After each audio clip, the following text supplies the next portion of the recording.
Hello, folks. Today we'll be continuing our reading on Ruby on the Outside.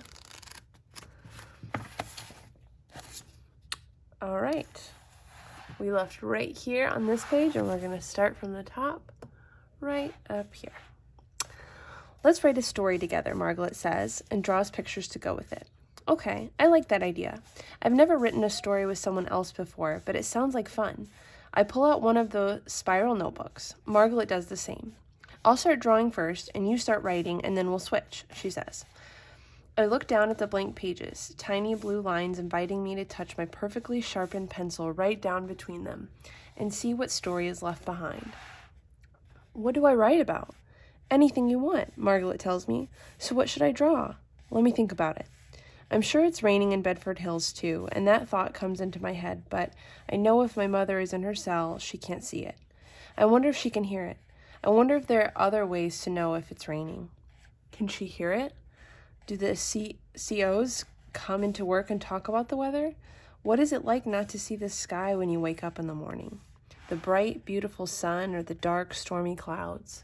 The soft, humid breeze on an early July morning? The misty, cool breeze of a summer storm?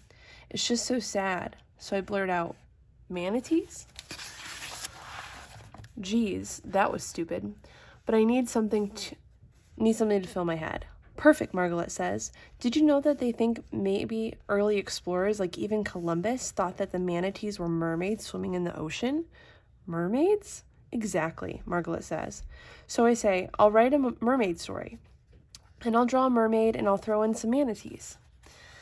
Margaret holds up her notebook. She has already begun decorating the cover. This will be our illustration book, and the one you've got can be our storybook. We worked all morning and all afternoon, trading back and forth. I started a story about a mermaid and a manatee.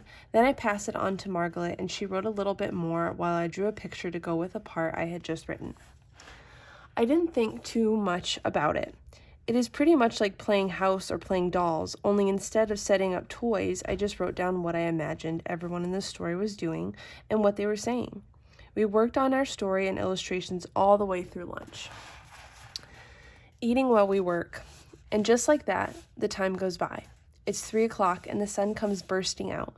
Yvette pulls open the sliding door and we all stand looking out, the sunlight glistening and sparkling off every wet surface, every leaf and blade of grass. Even the plastic lounge chairs that are set up around the pool are shining. Oh great, now it gets nice out, Beatrice says. We all emerge from the clubhouse and outside into the fresh air. I think I lost half my tan today, Yvette holds out her arms. I am blinking in the light. It feels like we've been underground for weeks and that we've just lived a whole other life, the life Margaret and I wrote down in our storybook and illustrated. We need a title, Margaret says. She's rubbing her eyes. Yeah, we do. Even Yvette and Beatrice get in on the discussion as we all walk back to our houses, but we haven't come up with a perfect title yet. My sneakers get wet because instead of staying on the paved sidewalk, Margaret and I keep running around each other on the grass. My toes are squishing in my soaking socks, Margaret says.